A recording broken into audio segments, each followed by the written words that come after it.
Good morning. The bleak days of late October, early November. It's Halloween. Well, the 30th. It's the 30th of October. I'm sitting outside in the tunnel. We've got a polytunnel. This is, after all, a homestead. This ain't gonna work. I forgot I don't have a chair here anymore, so I'm sitting on one of my workbenches. So it's about 9:15 in the morning, and okay, all in all honesty, kind of like getting sober yet again. Travelogue to Siberia. There I guess. That day 8, yeah, that flipping flunked completely when we were watching the funeral on live stream. It didn't work. But anyway, it doesn't really matter. At the same time, it gave me some really nice insights, because so I drank on day 8 anyway, not on day 9, but well, 10, 11 and 12 I did. I was it literally is one of those, like, can I do one drink? No, I don't have to drink whatever is in the house. I really don't. I can't. You don't want to see our house. It's just too much. Plus the fact my husband's a distiller.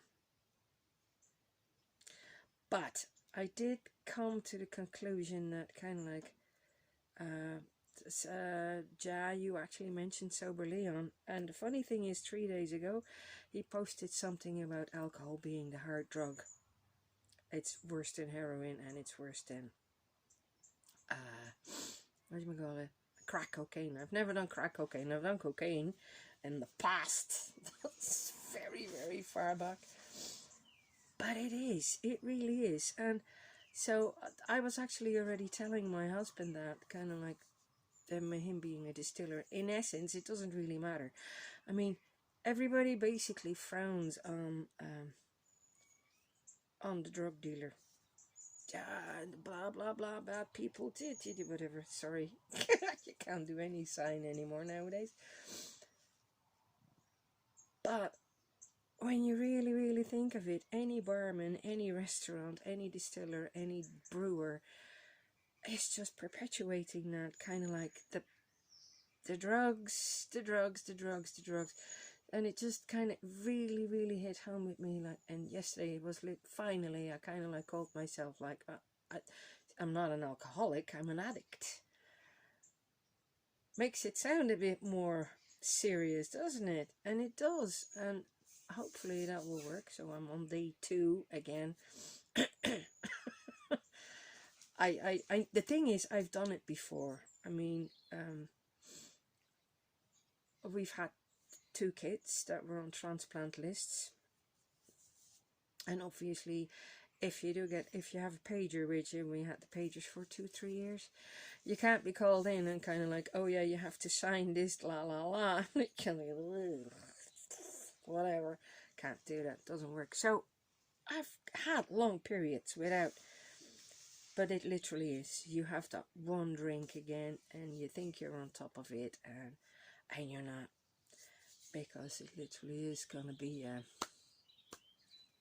the next day you think, well, I managed yesterday, only 1 drink, so I can do that again. But you have 2, and before you're a week further, you're back on a bottle, you know.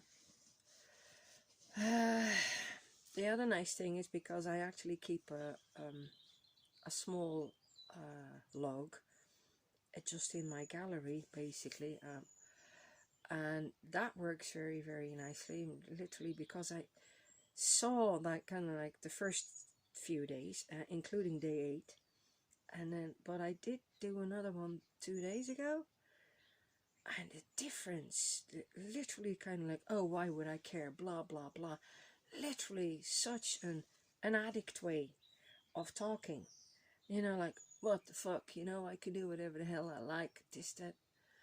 You go like, is that the same person, you know? So it's in essence, I don't really mind that it happened, because it kind of like, it gives me even more insight that I can look back on it. But definitely, no, do I want to be like that again? No, I don't want to be like that again. I'm a way nicer person without the drink.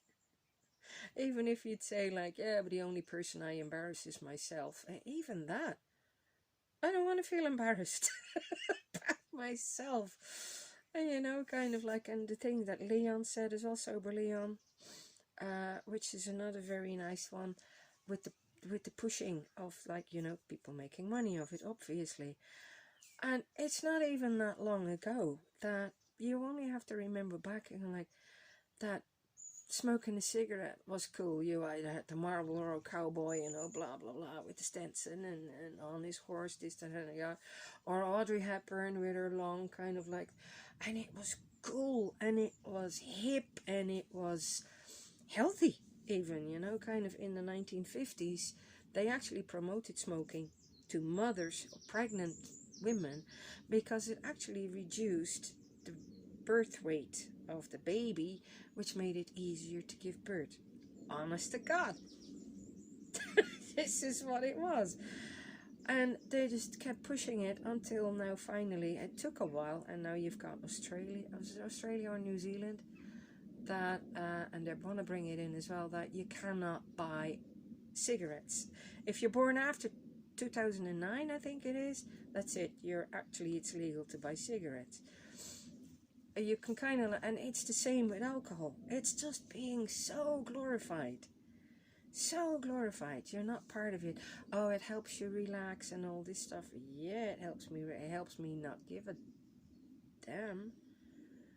Not much about others and not much about me. And it's, even if you kind of like, oh, like I'm not harming anybody but myself, which in my case is kind of like, okay, it's me and my husband, no kids, the rest of the family doesn't really, not much contact with them. So yeah, but at the same time, I mean, sitting here watching around, and I could have done so much more this year, even though the weather was crap.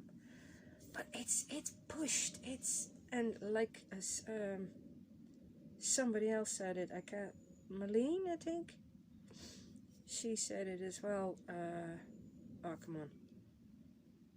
What was about that? Well, the drinks industry is now also trying to kind of like promote zero alcohol. The problem is, I mean, for me to actually drink that de-alcohol-fight glass of white wine still tastes like white wine.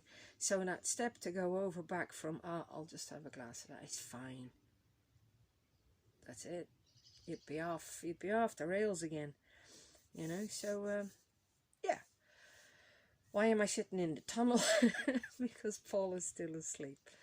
He works fucking crazy hours, so well deserved. And it's Monday, but he doesn't work on Monday. It's a bank holiday as well, so. And I'm here to plant a few, can you see them? Orange seeds. See if they want to grow, because we're a bit of prepper as well, or I'm a bit of a prepper. That's why the tunnel is here. I've got 3 lemon plants there. Lemon trees, well, plants. Stealth grapes, so that kind of stuff. I've plenty of things to keep me entertained, I know that, but like I said in my in another series, in another thing as well, that I overrun. I've always been a Duracell bunny, always, you know. So, and I've always been around what I would call like your toxic people. I kind of grew up with that. My mother doing the best she could, and she had post-traumatic stress disorder. Let's be honest, childhood post-traumatic stress disorder that was never going to go away. But yeah, she was a chain smoker, Pall Mall export without the filters back then in the days, the dark red packages. She drank Coca-Cola, the old style, coffee, and alcohol. And then I have no idea what kind of medication and all that stuff like. So yeah, I mean, it's a miracle I'm still standing. but we'll try again. So this is day 2 of the second part. More or less. Have a good day, and I'll talk to you again soon. Take care now. Bye bye.